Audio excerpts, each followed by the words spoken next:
Leçon de l'école du sabbat, lundi 1er mai 2023, les 2300 jours et le temps de la fin. Les 2300 jours et le temps de la fin. Lisons Daniel chapitre 8, le verset 17, 19 et 26. Là, il est écrit, Daniel 8, le verset 17. « Il vint alors près du lieu où j'étais, et à son approche, je fus effrayé, et je tombai sur ma face, et il me dit, « Sois attentif, fils de l'homme, car la vision concerne un temps qui sera la fin. » Amen. Daniel 8, le verset 19. « Puis il me dit, je vais t'apprendre ce qui arrivera au terme de la colère, car il y a un temps marqué pour la fin. » Amen. Daniel 8, le verset 26. « Et la vision des soirs et des matins dont il s'agit est véritable. Pour toi, tiens secrète cette vision, car elle se rapporte à des temps éloignés. » Amen. À quelle période de temps l'ange déclare-t-il que la vision de Daniel 8 et les 2300 jours s'appliquent? Et pourquoi est-il important de le comprendre?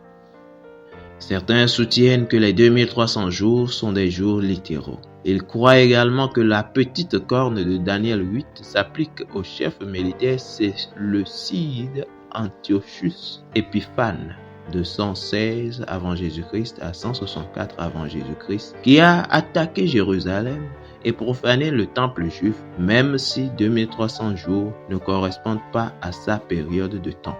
Cette interprétation, cependant, est contraire à l'instruction claire de l'ange selon laquelle la vision s'applique au temps de la fin. Antiochus n'a certainement pas vécu au temps de la fin. Dans Daniel 8, Gabriel commence son explication de la prophétie des 2300 jours. Il nomme le bélier comme représentant les Mèdes et les Perses, et le bouc comme représentant la Grèce, Daniel 8, le verset 20 et 21. Bien qu'elle ne soit pas nommée comme les deux puissances précédentes, l'entité suivante, la petite corne, est manifestement Rome, Daniel 8, le verset 9 et 23 et 24. Il dépeint ensuite une sorte de phase politico-religieuse de Rome qui, je cite, « jettera la vérité par terre ». Fin de citation. Daniel chapitre 8, le verset 10 à 12 et verset 25. Et interférera avec le ministère céleste de Christ. Daniel 8, le verset 10 à 12. La purification du sanctuaire dans Daniel 8, le verset 14, le point culminant du chapitre, est la réponse de Dieu au défi des puissances terrestres et religieuses qui ont tenté d'usurper l'autorité de Dieu. C'est une partie de la solution divine de Dieu au problème du péché. Gabriel est prêt à expliquer les détails du calendrier prophétique de Dieu. À la fin de Daniel 8, nous pouvons clairement voir que Daniel n'a pas compris la partie de la vision concernant les 2300 jours. Daniel 8, le verset 27. La partie précédente concernant le bélier, le bouc et la petite corne avait été expliquée et les deux premières puissances avaient même été identifiées par leur nom. Daniel 8, le verset 20 et 21.